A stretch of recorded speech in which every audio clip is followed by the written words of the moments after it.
All right, well, let's go ahead and get started. It's my pleasure to introduce Dr. S. Sayedi, who is coming us from the third year fellowship to give us grand rounds on leap year day, 2/29/24. Amir did his undergraduate work at WashU in St. Louis, graduating summa cum laude before going on to WashU for his medical school, followed by internship and residency at Emory.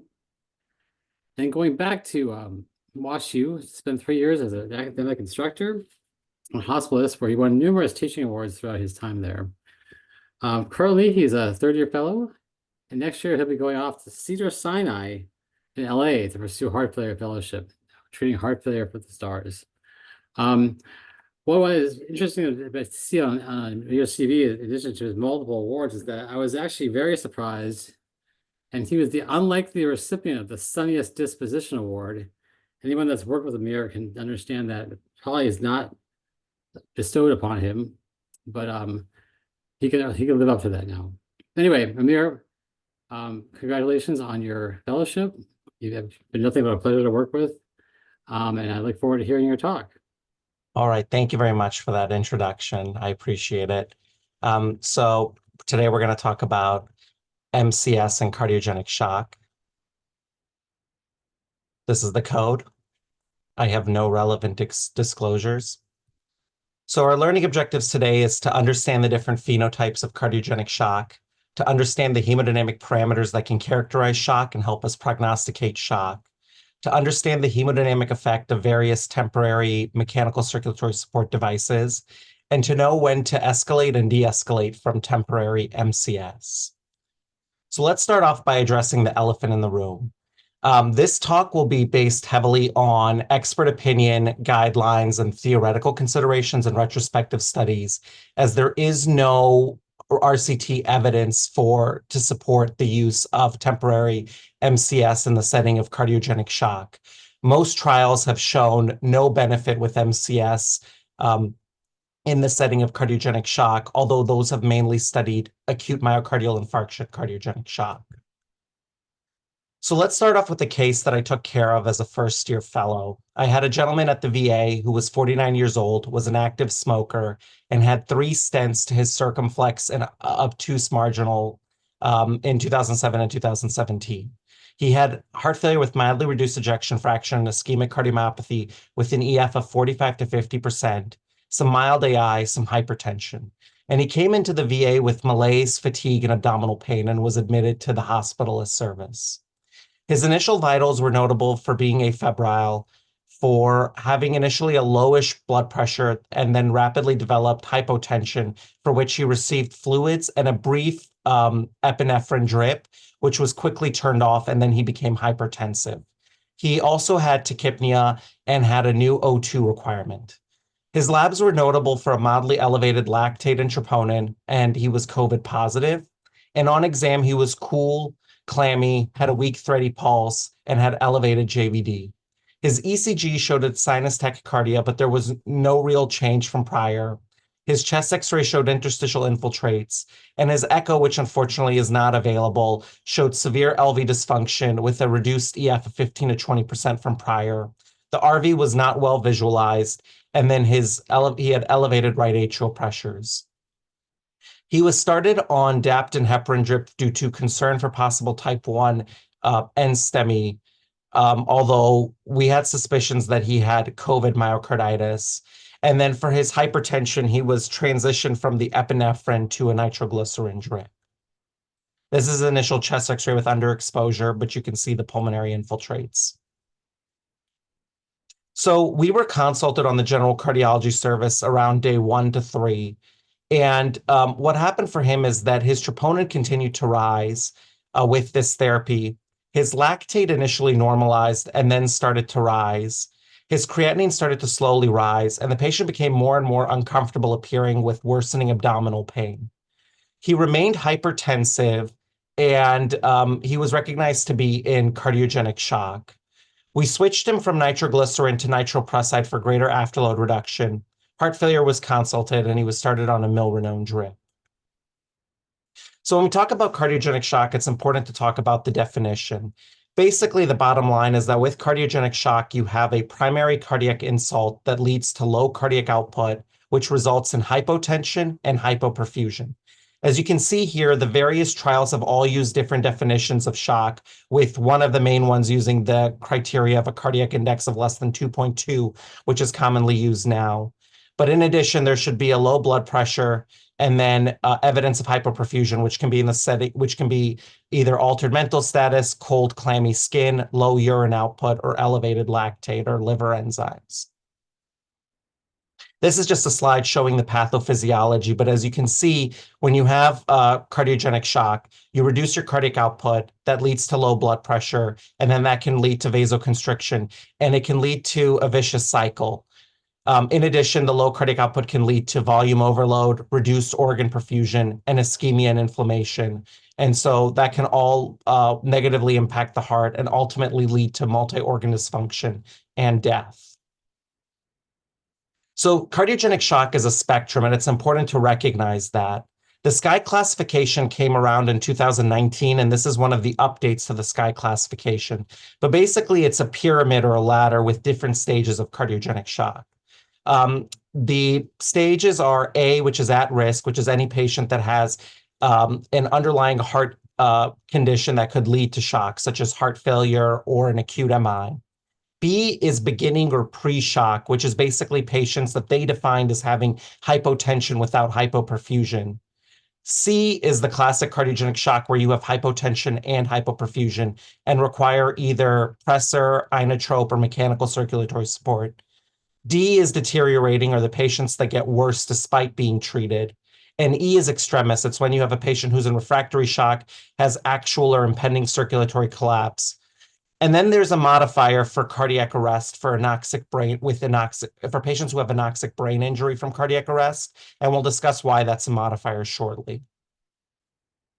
So the SCAI staging is very important because it lets all the physicians discuss cardiogenic shock with the same language and can help guide you as to the severity of the patient's shock and help guide you in terms of management.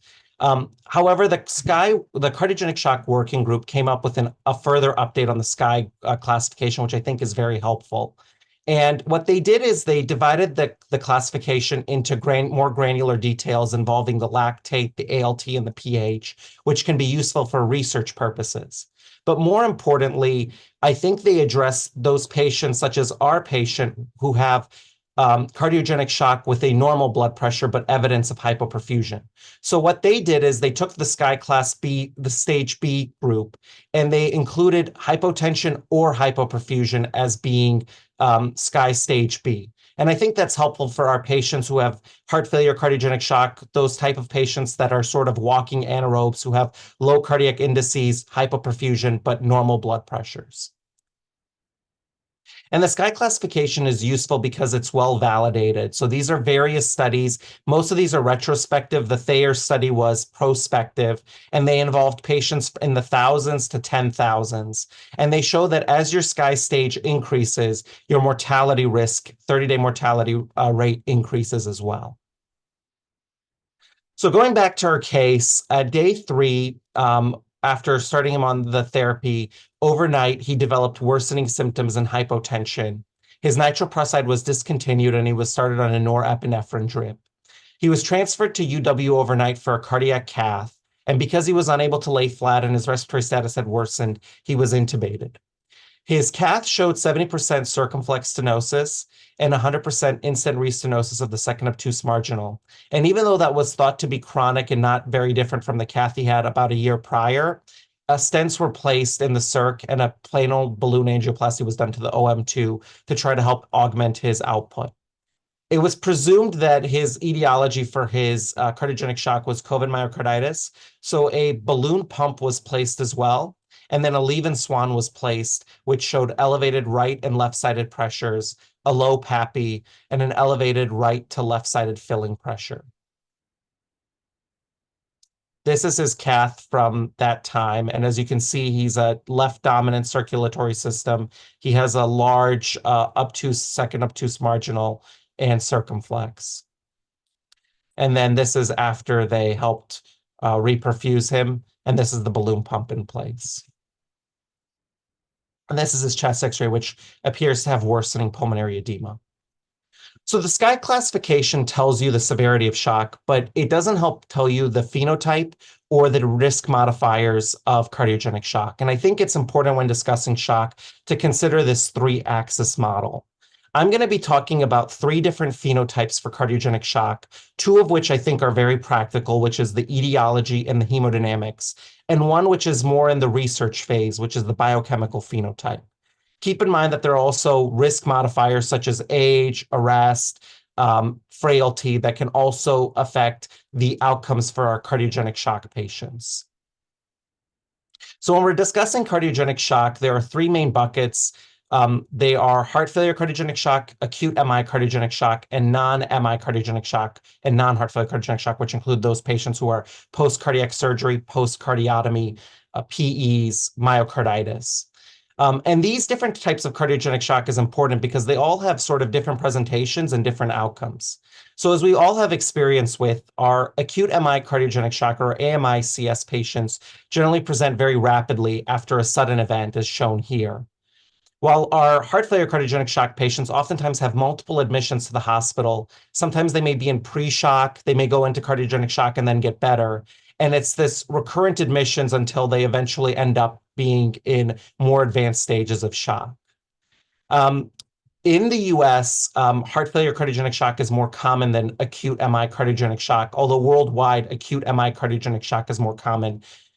This table here on the right side, excuse me, shows data from the Cardiogenic Shock Working Group, which is a 17 hospital consortium in the US. And as you can see here, about 52% of shock in the US is heart failure related, while 32% is acute MI. The overall mortality for cardiogenic shock in this retrospective study was 35%, but it's important to note in Table B that heart failure cardiogenic shock generally has better outcomes than acute MI cardiogenic shock. And then Table C, what they looked at is how out-of-hospital cardiac arrest affects mortality. And you can see that for every type of cardiogenic shock, out-of-hospital cardiac arrest increases the mortality, which is why there's that modifier in the SCAI staging. They further looked at the data and they saw that for each of the SCAI staging, whether it was baseline or maximum, as you increased in SCAI staging, your mortality worsened. And that was true for both AMI and heart failure cardiogenic shock, as you can see on the left table. On the right table, they looked at the percent of patients that are escalated and their time to escalation for the different stages. And as you can see here, and it's important to note, about 90% of stage B cardiogenic shock patients will progress in stage, and about 70% of stage C patients will progress. And the median time for progression is 52 hours when you're in stage B and 100 hours in stage C. And the percentages were pretty much similar in both heart failure and AMI cardiogenic shock. So that's the first phenotype, which is the etiology. The second phenotype, which is useful to discuss and understand, is hemodynamic phenotyping using our Swan-Ganz catheters and looking at the filling pressures and the contractility of our right and left ventricle. And we can divide cardiogenic shock into LV dominant, RV dominant, or right ventricular dominant, or biventricular shock. And that's important because it can affect the type of support that we provide the patient. So as expected, LV dominant shock. So there's four main variables we look at. We look at the filling pressures on both sides. We look at the ratio of the filling pressures, and then we look at the PAPi, which I've highlighted here. And as you can see, LV dominant shock will have elevated left-sided filling pressures with normal right-sided filling pressures and a normal PAPi. RV dominant shock will have elevated right-sided filling pressures with normalish left-sided filling pressures and a low PAPi. And then biV shock will have low PAPi with basically elevated filling pressures in both the right and the left side. And I just want to make clear, the reason I included this table with different hemodynamic formulas for RV function is that there are lots of different formulas and ways that we can assess RV or LV function, and that all of these are sort of ranges. So any value that I provide is pretty much a range, and a lot of these studies were done either in AMI shock or in patients who had an LVAD. And so they may not necessarily be applicable to your patients, but I think having sort of a general sense of abnormal numbers is helpful. And then the third phenotype that I want to discuss is the hemometabolic phenotypes. So this is a trial done by Zwack, where basically what he did is he used the Cardiogenic Shock Working Group Registry and the Danish RetroShock Registry of 1,900 patients. And he used AI algorithms and basic labs and hemodynamics to categorize shock patients into three different buckets: non-congested, cardiorenal, and cardiometabolic. The non-congested patients generally had lack of congestion, or not, their filling pressures were high, but not that high, and they were generally younger. The cardiorenal patients were generally older, had more comorbidities, and their predominant lab abnormality was kidney dysfunction. And then the cardiometabolic group was the group that had more RV dysfunction, had higher lactate and transaminases, suggesting worsening perfusion. And then he applied this data from this AI algorithm to a group of 1,500 Mayo Clinic cardiogenic shock patients. And what he found here, which you can see, is that at every sky stage, the cardiometabolic group had worse outcomes compared to the cardiorenal and non-congested group. And the reason this is important, and the reason we're doing these phenotypings, is the thought process is that the reason some of our trials are negative in cardiogenic shock is that we're treating all cardiogenic shock as the same, when in fact it's multiple different processes leading to similar phenotypes, and that if we are able to better characterize the phenotypes, we might be able to show improvement in mortality with various MCS or therapies. So going back to our patient, about 6 hours later when I came in the morning, he was on 4 pressors and inotropes. He was on norepi, epi, vaso, and dobutamine. He was still on the balloon pump at 1:1, and his hemodynamics showed elevated right, even further elevated right and left-sided filling pressures. It also showed a very low cardiac output and index of 1.3. And then his PAPi and his CPO, which estimate the RV and LV function, were significantly reduced. In addition, his trope continued to rise and was now 52,000. His lactate, which had initially normalized, started to rise rapidly. His creatinine was elevated, and he had elevated liver enzymes.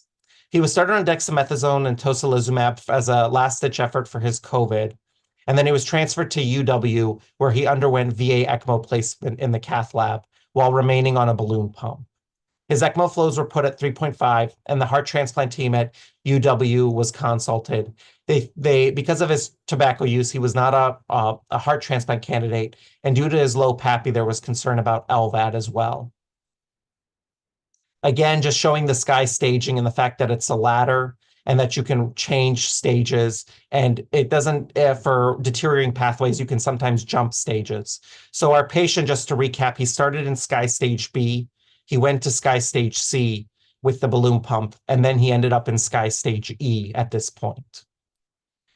So words of advice from Jeff Goldblum. I think that the key for a lot of medicine is not can you, but whether should you. And I think that's always important when you're thinking about MCS.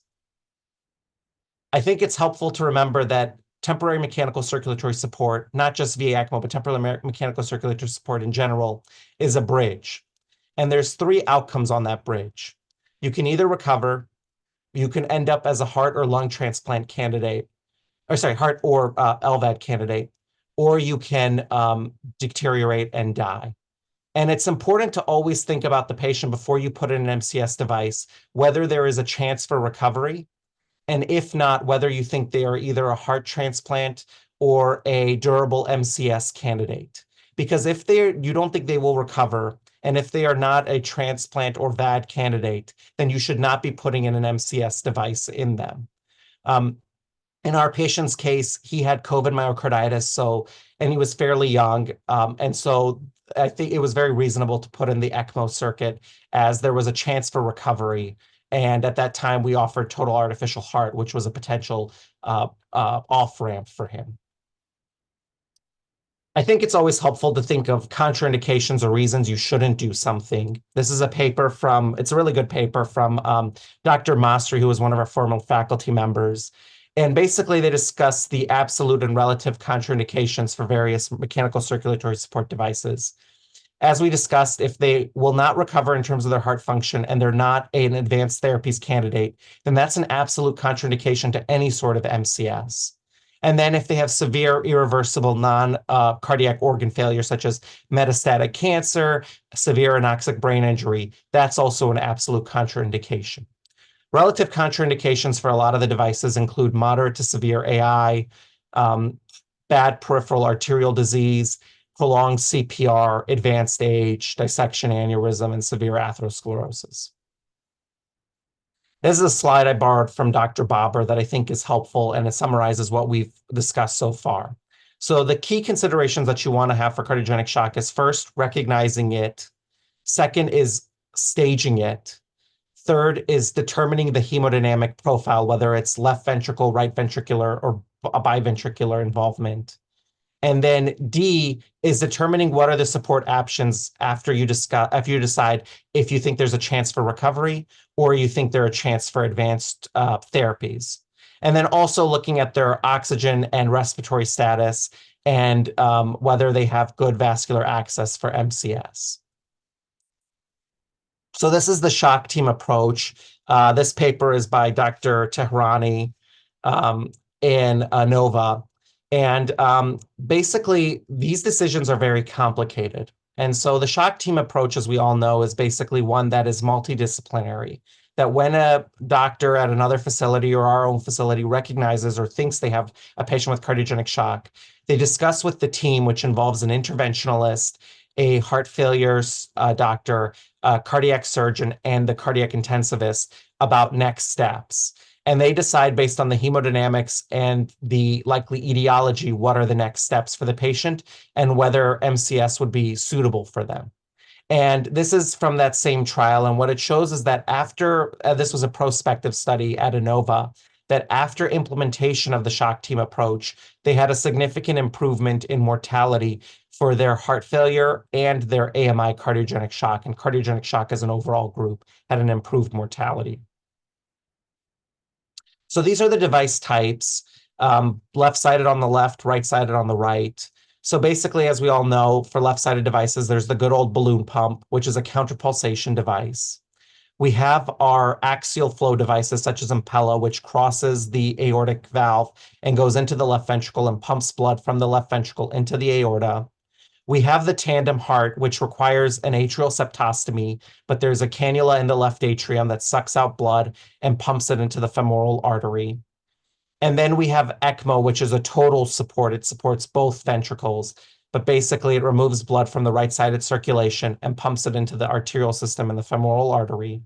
And then for right-sided devices, we have the RP Impella, which crosses the pulmonic valve, takes blood from the right atrium or right ventricle and pumps it into the pulmonary artery. And then we have the Protect Duo, which is a dual lumen device, which takes blood from the right atrium, goes through the centrifugal pump, and then pumps out into the pulmonary artery. And then there are surgical circulatory support devices as well. When we think of devices, oftentimes we think about whether they support the right, the left, or both ventricles, but we also think about the flows, which I've highlighted here. As you can see, we generally think of balloon pump as providing 0.5 to 1 liter of support, although we'll discuss that in more granular detail shortly. Impella can range from 2.5 to 5.5 liters per minute of support, and ECMO is generally considered to provide up to 7 liters per minute of support. But again, I want to address the elephant in the room, which is that there have been a few trials, small numbers, the ISAR shock trial, the IMPRESS trial, which compared Impella 2.5 to intra-aortic balloon pump. And even though they showed that Impella 2.5 provided greater mechanical circulatory support, it did not lead to a difference in mortality. Now, I will state that both of those trials were small and they were done in AMI cardiogenic shock patients, but I think it's important to highlight that fact. So intra-aortic balloon pump, as we all know, used to be much more popular, but after the IABP2 trial, SHOCK 2 trial, the popularity of the device has dramatically fallen. And basically what IABP Shock 2 trial did is it took patients, all comers with acute myocardial infarction, cardiogenic shock, and it randomized them to balloon pump versus just control therapy. And what they found is that there was no difference in mortality. And this slide basically shows that even 6 years out from the trial, there was still no mortality difference in the two groups. And that caused the European guidelines to downgrade intra-aortic balloon pump to a class 3 indication for all comers with AMI shock. Same with ISHLT, routine balloon pump is not recommended for AMI cardiogenic shock. However, I do want to say that there is some nuance to this, that the IABP Shock 2 trial did not include patients who had mechanical complications such as VSD or papillary muscle rupture. And so even in the European guidelines, which you can see highlighted here, if there is a mechanical complication, there's a 2A consideration for balloon pump in AMI cardiogenic shock. Now, going back to the differences between heart failure cardiogenic shock and AMI cardiogenic shock, there's thought in the heart failure community among some faculty members that balloon pumps in the heart failure cohort provide greater support and are a good tool as a first-line MCS support device. So the table on the left is from Columbia, from a retrospective study about 200 patients who had balloon pumps placed. But what you can see here is that when they compared AMI shock and heart failure shock, the patients with balloon pump and the heart failure shock had a significantly and hemodynamically significant increase in their cardiac output compared to the AMI shock patients with balloon pump. And they had a significantly greater reduction in their SVR compared to AMI cardiogenic shock. And looking at the table above, as we discussed, balloon pumps are generally thought to provide 0.5 to 1 liter of cardiac support. But in the heart failure cohort, you can see that there's a decent amount of patients that have greater than 1 liter of support, even some having up to 3 liters of support with balloon pumps. And when they looked at the patients that were these so-called super responders to balloon pumps, they found that they were generally heart failure cardiogenic shock patients with elevated SVRs, good RV functions with normal PAPis, some degree of contractility, so their CPO was reduced, but not too low. And then they generally had slower heart rates, which makes sense because the balloon pump works by diastolic augment or by counterpulsation and requires that it requires a diastolic time to be successful. So in the absence of evidence to support various MCS devices, I think it's helpful to do a detour and think about the theoretical considerations when we're putting MCS. And we can talk about the good old pressure volume loops. So as we all know, the pressure volume loop basically shows us the function of the heart in one cardiac cycle. And it's bounded on the left table. You can see it's bounded by our end diastolic pressure volume relationship and our end systolic pressure volume relationship. The arterial elastance shown here determines the afterload, is determined by the afterload. And when we're thinking about it, it's important that the area inside the pressure volume loop is the stroke work. The area outside of it is the potential energy. And the addition of these two areas creates the pressure volume area. And the reason that's important is because the pressure volume area is linearly related with myocardial oxygen consumption. And so there's a theoretical consideration, although this has not been shown in studies, that if you're able to reduce this total area, you're able to reduce the total oxygen consumption of the heart and therefore reduce the ischemic burden of the heart. So when we talk about balloon pumps, they work by reducing afterload, as we can see here. And as we reduce afterload, we improve the stroke volume and we reduce the total pressure volume area. So we reduce the amount of oxygen consumption. When we have an Impella device, which is an axial flow pump in the LV to the aorta, what's happening is that you have continuous flow from the LV to aorta. So you lose the isovolumetric phases of the pressure volume relationship. And as a result, it develops this triangular shape. And as you increase flow, you have decoupling of the ventricle from the arterial circuit. So as you can see here, as flow increases, the blood pressure in the arterial system is unrelated to whatever's going on in the left ventricle. And note that afterload decreases, as does preload. And then when we're doing ECMO, we do provide total support to the heart. But the way that the ECMO circuit works is that it increases afterload that the left ventricle sees. So as you increase the ECMO flow, as shown here in A, your afterload increases, and therefore your stroke work and your stroke volume in the native heart decreases. And in addition to that increased afterload, there can be an increased preload, which you can see on this table on the right. The left atrial pressure is highlighted in green, and as the ECMO flow increases, the left atrial pressure increases. And this can potentially have catastrophic consequences such as pulmonary edema, LV thrombus, and LV distension, which is why venting is something that we discuss often, and the need for venting with when we place an ECMO device. So as I mentioned, when you put an ECMO, you increase afterload. And what can happen, as shown here on the right side of the screen, is that you can have a patient that their aortic valve stops opening. They can develop thrombi in the aortic root.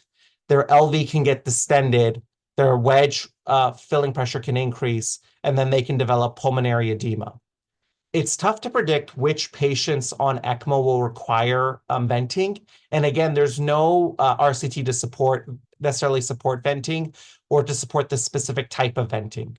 There's different strategies you can use. You can use inodilators. You can use balloon pump. You can use Impella, tandem heart, or atrial septostomy. Basically anything to decrease afterload or decrease preload. And if you don't put a venting device in a patient with ECMO, you can monitor their need for venting by looking at their wedge filling pressure, by looking at their pulsatility, because as the ECMO circuit, as their afterload increases, their pulsatility should decrease, and that might be an ominous sign, may or may not be. You can look at their oxygenation, their daily chest X-ray, and then their bedside echo for the left ventricular size and the aortic valve opening. And this just sort of summarizes what we've talked about, that basically when you have a patient in shock, you look at their phenotype of shock, whether it's BiV, RV, LV. If it's LV isolated, you can consider balloon pump, Impella, tandem heart. If it's RV isolated, you can consider an RV support device or ECMO. And then if it's BiV failure, generally VA ECMO is preferred. And then if they have respiratory failure in addition to cardiogenic shock, generally ECMO is recommended. And then if they have cardiac arrest, the general thought process is that ECMO would be a better, is the device of choice. So when we're monitoring our patients with an MCS device, it's important to have a Swan-Ganz catheter in place to monitor their hemodynamic profile, because the hemodynamic profiles oftentimes will change before labs or physical exam findings will show you what's going on with the patient. So things we look at are the filling pressures on the right and the left side, the cardiac output and the cardiac index. And I want to take a moment to discuss some of the surrogates that we use for left and right ventricular function, including the CPO, the APi, and the PAPi. I want to take a moment to discuss the measurement of our filling pressures, that they should always be done in expiration. And so in a patient who's normally respiring, it would be during the peak of the waveform. While with someone on positive pressure ventilation, the expiration will be the nadir of the waveform, and that's where you should measure their filling pressures. This is an interesting study done by Dr. Tedford, where they looked at a cohort of about 15,000 patients at the VA in Vanderbilt. And they tried to see whether FIC or thermodilution was more accurate in determining the outcome for patients. And what they found here, which you can see, is they looked at patients who had both normal FIC and thermo, low FIC and a normal thermo, normal FIC and a low thermo, and both FIC and thermo being low. And they looked at their mortality at 90 and 365 days. And what they found in this patient population, which was all comers who had a right heart cath at the VA in Vanderbilt, is that when both are normal, you had the lowest mortality. When both were abnormal, you had the highest mortality. But when there was a discordance, the thermodilution predicted outcomes better than FIC did. And so what they stated is that they thought that thermodilution was generally preferred for measuring cardiac output. However, I will give a caveat that if your patient has moderate to severe tricuspid regurgitation, if they have a shunt or they have an ECMO device, you cannot use thermodilution. But it's just something interesting to note. Cardiac power output is one of the ways that we assess left ventricular function. And basically, when you're doing cardiac power output, you're assessing the work done by the left ventricle during a single cardiac cycle, which is equivalent to the stroke work area shown here times the heart rate. We can't really measure this clinically outside of research settings. And so they were able to derive from the equation the one that we use, which is cardiac output times MAP divided by 451. And basically, it's a measure of power, so it's measured in watts. And generally, most adults will have a 1 watt CPO at rest. And it's known that if you have a CPO of 0.6 or less, you generally have severe LV dysfunction. And the reason we use CPO is because of this study, which was done in the shock registry, where they compared CPO to a lot of the indices that we like to use, such as MAP, cardiac index, cardiac output, coronary perfusion pressure, and EF in a population of patients with AMI cardiogenic shock. And what they found is that CPO better predicted outcomes in that patient population, better predicted mortality. And this curve on the right just basically shows that as your CPO increases, you have lower mortality, and as your CPO is lower, you have exceedingly high mortality. Aortic pulsatility index was something that was discovered at U Chicago, or described at U Chicago in 2021. And basically, it's a left-sided analog for PAPi, where you look at the pulse pressure in the pulse pressure difference in the aortic side. So you take your systolic blood pressure minus your diastolic blood pressure, and you divide it by the left-siding filling pressure. And they did this study in patients with heart failure cardiogenic shock at U Chicago who had right heart caths. And what they found is that an API of 1.45 or less had worse 30-day outcomes, requiring either resulting in death or requiring MCS or VAD or transplant. And so, as you can see here, the API of 1.45 has a significantly greater mortality risk than patients who have a normal API. And their hypothesis was that API was a better marker or indice for patients with heart failure cardiogenic shock. And the reason for that is because when you're measuring CPO, you're looking at that stroke work. And as we know, when someone has heart failure, cardiogenic heart failure, your contractility does decrease, but your body can undergo adaptive responses such as left ventricular dilatation and elevated filling pressures to increase that stroke work and increase that area under that pressure volume loop. And so the thought process is that API would be a better predictor of outcomes than CPO. This is from their different trial that they did where they took 700 computer simulations of various preload, afterload, contractility states in various patients. And what they found is that when you went from baseline to acute MI cardiogenic shock, which is in purple, and then heart failure cardiogenic shock, which is in blue and pink, you can see that the CPO does decrease in AMI shock versus heart failure shock, but that it significantly decreases in the AMI cardiogenic shock. API also decreases, but in the heart failure cohort, you can see that when they go from SCAI stage B or to C or D, their CPO remains the same, but their API will continue to decrease. And what they found in their study in statistical modeling is that CPO was better at assessing contractility in AMI shock than API, although API was still predictive. But that API was better than CPO in the heart failure cardiogenic shock cohort. And then finally, PAPi, which looks at basically your pulse pressure in your pulmonary arteries. You take your systolic pulse pressure, systolic pulse pulmonary artery pressure minus your diastolic pulmonary artery pressure divided by your right-sided filling pressure. And this was first described in 2012.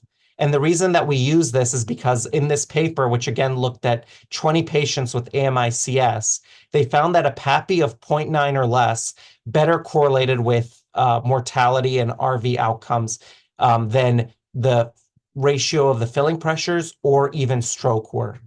The caveat for PAPi is that it's most useful in patients who do not have mild pulmonary hypertension or no pulmonary hypertension, and in those who have an elevated CVP of at least 10 or greater.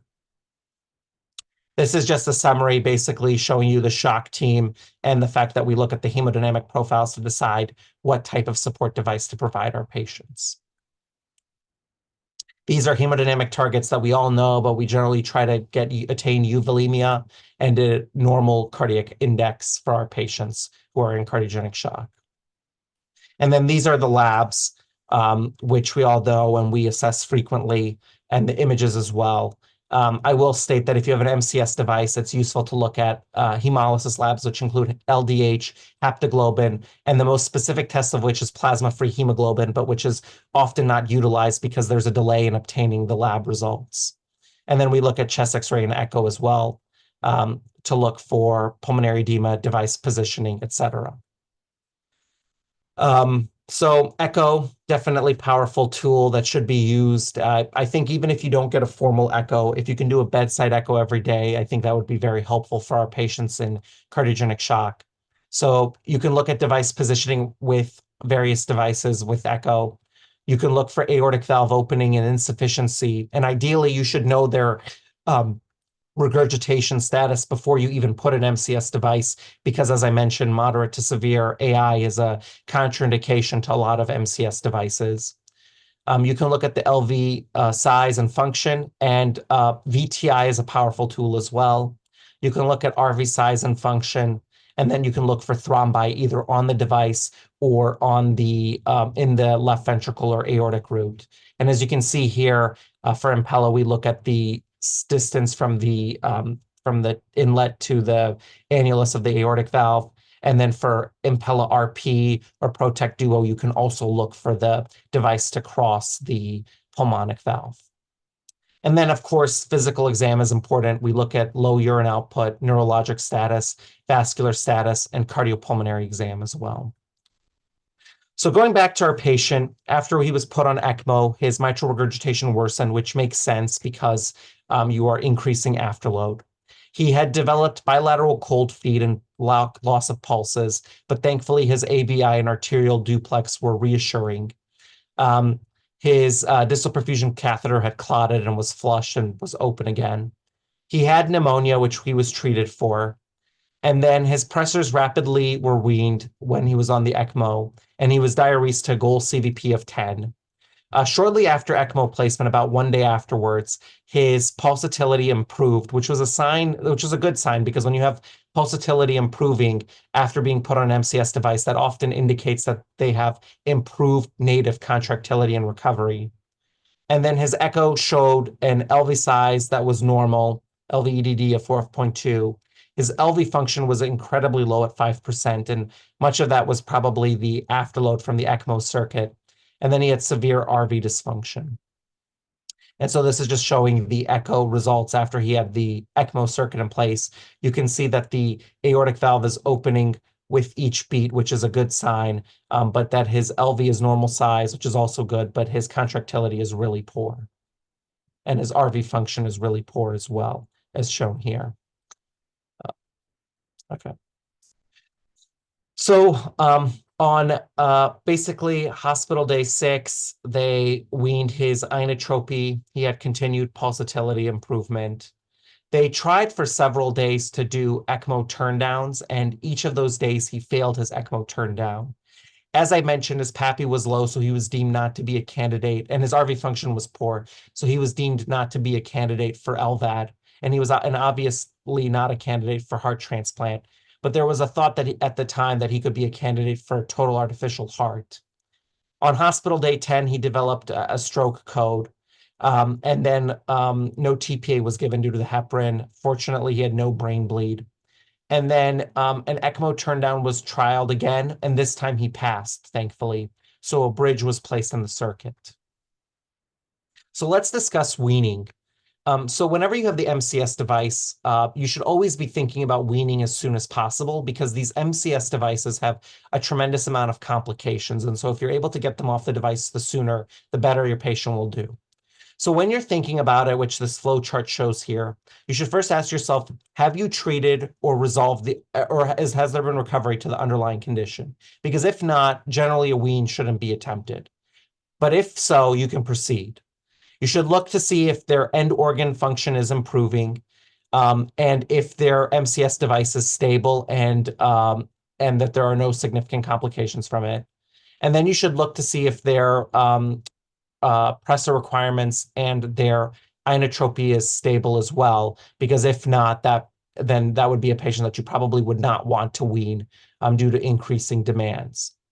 And so if they meet these criteria, then you could proceed with considering about a wean. And whenever you're looking at a weaning approach, similar to putting in an MCS device, it's sort of a holistic approach where you should incorporate and integrate the hemodynamics, the labs and physical exam, and echo. So you want to make sure that your patient is euvolemic on hemodynamics. And if they have improved pulsatility, such as a pulse pressure of 20 to 30, that's a good sign. You want to make sure that they have normal cardiac indices. And then for labs, you want to make sure that they're perfusing well. So you want to make sure that their lactate's normal, that their liver enzymes are improving, and that their urine output is also improving as well. And then for echo, generally, obviously, a lot of patients will not have a totally normal echo after a cardiogenic shock. But if they have an LVEF of 20 to 25%, or they have a VTI of greater than 10 centimeters, that's usually a good sign that they may pass a weaning trial. And then if they meet these criteria, if they're stable, if you've treated the underlying condition or you think it's resolving, it's reasonable to do a weaning trial. When you do a weaning trial, there's various ways to do it, which we'll discuss. But basically, if they pass weaning trial, great, you can consider decannulation. If they fail weaning trial, you should consider advanced therapies versus hospice for the patient. And generally, heart failure would be involved to begin with anyways, but just something to keep in mind. This is just more data on weaning that different studies have provided. And I just want to reemphasize again that there is no clinical trial data for weaning, and that weaning varies differently at different hospitals. What I found in the studies is that hemodynamics and labs were the most common things that were used amongst different hospitals. Echo findings, including VTI, were less commonly used to determine whether a patient should undergo a weaning attempt. And this is just more granular data about weaning trials. The Jack paper on weaning also has a supplement which has weaning strategies at different hospitals and has a survey from different physicians. But basically, if you have an intra-aortic balloon pump, you will decrease the counterpulsation frequency every 2 to 4 hours and then monitor them when they're on 1 to 3 to see if they're hemodynamically, lab-wise and physical exam-wise stable on that level of support before you consider decannulation. For Impella, we generally reduce the P level every 2 to 4 hours, and then we get it down to P2 at the lowest, see how the patient does before we consider decannulation. And then for VA ECMO, you generally don't want to turn it down any lower than 1 to 2 liters because it can clot, and you can decrease the flow every 2 to 4 hours by 0.5 to 1 liter per minute. You can consider rapid weaning as well, which is obviously quite faster. That's usually done in the setting of when you've treated something acutely, such as you've done a valve replacement for someone, or you have stented a lesion that was the culprit for their cardiogenic shock. So for our patient, a weaning trial was again trialed the next day, and the circuit clotted when they did the weaning trial. So he underwent ECMO decannulation and balloon pump removal. He was started on some pressors and some nitroprusside for support. And then, as is the case with ECMO, oftentimes when you decannulate, they'll have arterial injury and require vascular surgical repair. On hospital day 13, he was started on GDMT. And it's nice to note that on hospital day 12, he had significantly improved cardiac output and normal filling pressures on the right side. And then on hospital day 17, his echo showed a dramatic improvement in his ejection fraction on the left side. He had improvement of his RV function as well. And ultimately, around 21 days of hospitalization, he was discharged to acute rehab. And this is our patient after he was decannulated. And I should note that when you are doing the weaning trial, it is reasonable if you want to get them off of MCS device to increase their support with inotropy or vasopressors to get them off of the MCS device. But as you can see here, he had a dramatic improvement in his cardiogenic shock and his heart function.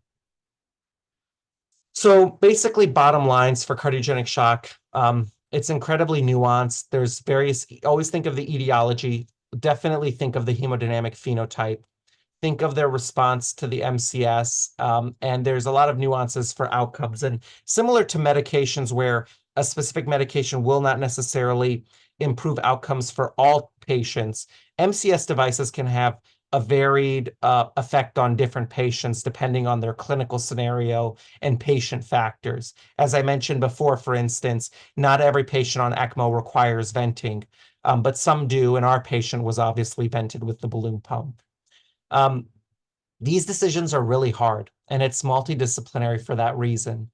And it's a spectrum. Early recognition is key.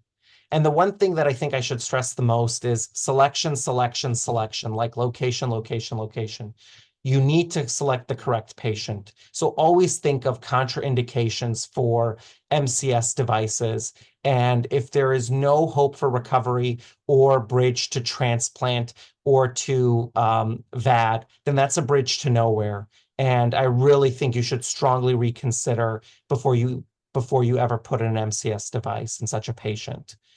And then vigilant monitoring is key. And there's a lot of lack of data, unfortunately. But there are trials coming on in the future. There's one, ALT-SHOCK 2, which is looking at intra-aortic balloon pump in heart failure cardiogenic shock patients. And there's many others that are trying to figure out if there's any sort of evidence to support our use of MCS devices. And with that, these are my sources. And I want to acknowledge Dr. Bobber, Hillerson, Joseph, Marigill, and Dr. Nardi, and of course, my cat, Pasha. And I'm open to any questions. Mir, that was fantastic. That's probably the best talk on shock I've ever heard. And we had a lot of chatter about just exactly the same. That was really clear. We have time for questions. I see some of our heart failure folks in the audience. Anybody have a comment or a question for our resident expert on this topic?